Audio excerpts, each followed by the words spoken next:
let me explain why the Fed no longer needs to keep raising rates, okay? And why they can keep rates the same, or they can cut down the road, but they're not going to cut right now, okay? But why do they not need to raise anymore?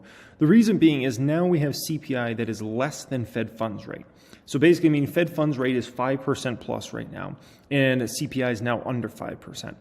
Next month is going to be even lower. CPI is probably going to be, I would guess, somewhere between, best case scenario 3.9, but we'll probably come in with like a 4.4 number somewhere in there, maybe 4.5, which is going to make even the discrepancy bigger between those, right? And so as long as we continue to see this trend play out, where CPI is a divergence between what Fed funds rate is and Fed funds rate is above what CPI is, we should be looking really, really good now at this point in time. And I think the market is feeling much more comfortable now that the Fed funds rate is actually above CPI now at this point in time. So there's no need for them to raise anymore, unless you have inflation go crazy high again, and all of a sudden we go to the 6s or 7s. If that was to happen, totally different scenario, which is very unrealistic, but it's always a possibility. If that was to happen, then we're screwed. Then the Fed has to keep raising, right? Because then they need to try to get that Fed funds rate back above inflation rate, okay?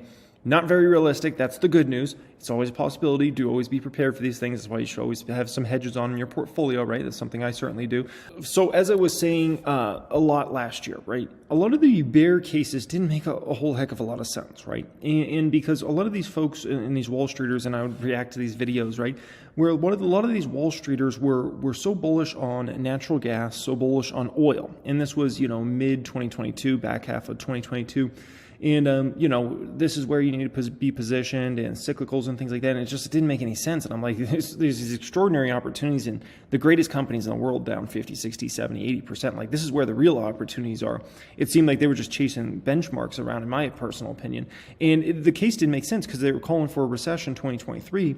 But then they want to be bullish on natural gas and oil. It didn't make any sense. And so I'd call this out time and time again. And sure enough, look what's happened with oil. Look what's happened in natural gas. Those things have obviously crashed immensely, right? And so, like that whole positioning didn't make sense. It was just like Wall Streeters very much get caught up in a group thing, all bullish, all bearish at a particular time. And obviously they got way off sides. And certainly the back half of 2022, all going bearish. And now a lot of them have still remained bearish, and they're still trying to figure out, like, should I switch to that bullish side? And what I'm starting to see is more and more of them go into the neutral. Not bullish. They're not ready to go bull mode yet. They could if things keep playing out. Inflation keeps coming down. The economy doesn't really break in a significant way. Believe me, you'll start seeing in the summertime and the fall time, you could actually start seeing some of these folks switching from neutral over to the bullish side at that point in time, which will be an interesting dynamic because there's a lot of money just sitting out there right now that's in no man's land and looking to where do I position next. So Honest is honestly going on a massive run. I mean, when you're, eclipsing even Palantir's gains over the past 5 days, you're doing something right? So it's at 40% gains in the past 5 days, right? Thing to understand about Honest, long way to go, okay? This is, in my opinion, like, where Palantir might have been a quarter or two ago, okay? This stock has so far to go, okay?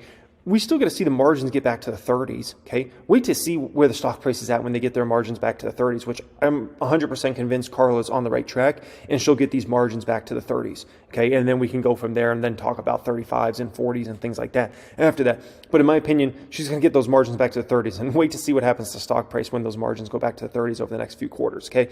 And then we still got to go from a net loss to net income. We haven't even reached profitability with Honest, okay? And with the margins going back to the 30s, which I think they're going to do over the next few quarters, and those losses dwindling over the next few quarters, and then getting to obviously net income, I expect for this company.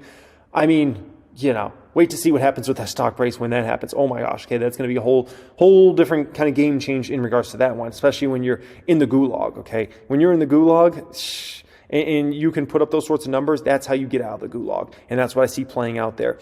I think there's a possibility Honest could come out of the gulag before they actually get to positive net income. I think when they're just getting somewhat close to break even, I think by that time the stock could already be out of the gulag, and especially if they see margins. If you see, what I believe is going to happen here is margins probably bottom in Q1, the quarter they just reported, and they get a little better in second quarter, a little better in the third quarter, much better in the fourth quarter, and just continue to improve. That's when Wall Street starts to look at the stock and they're like, margins are improving quarter after quarter after quarter after quarter.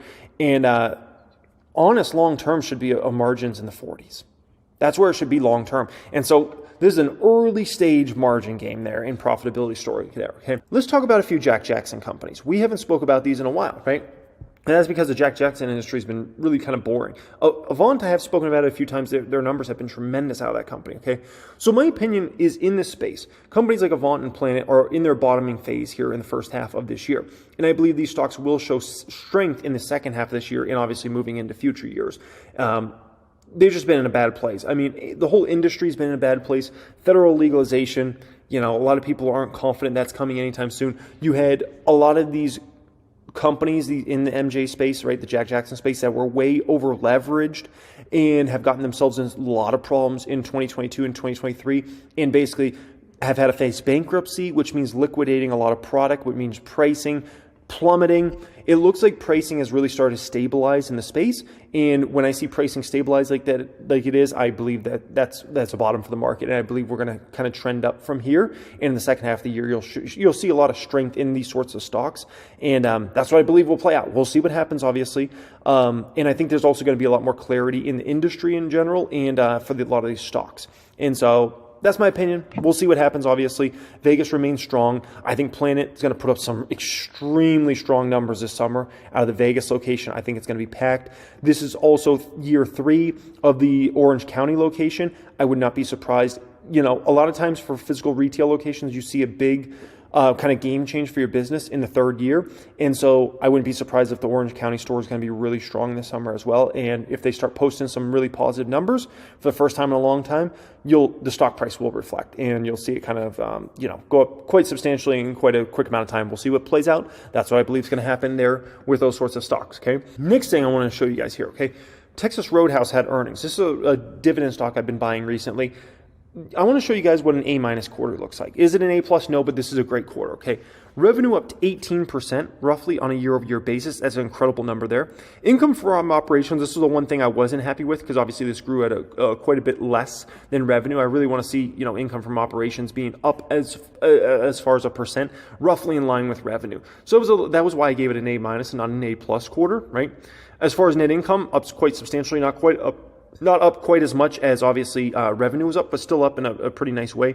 And then if you look at EPS, it was up roughly in line with revenue, which is very, very impressive, right? And then they also upped their dividend, okay? That's what a tremendous quarter looks like for a company, okay? Now, the other interesting thing I thought for Texas Roadhouse was they basically have commodity cost inflation being up 5 to 6% and wage inflation being up 5 to 6% for the company, okay? So in my opinion, there's room for upside here, because I think we're going to probably be lower than those numbers. I think it's going to be more like 3 to 4% for the full year rather than 5 to 6%. That's my personal opinion on that. Obviously, a company like Texas Roadhouse and their management team, they're always going to take a conservative look and look more what the trends have been.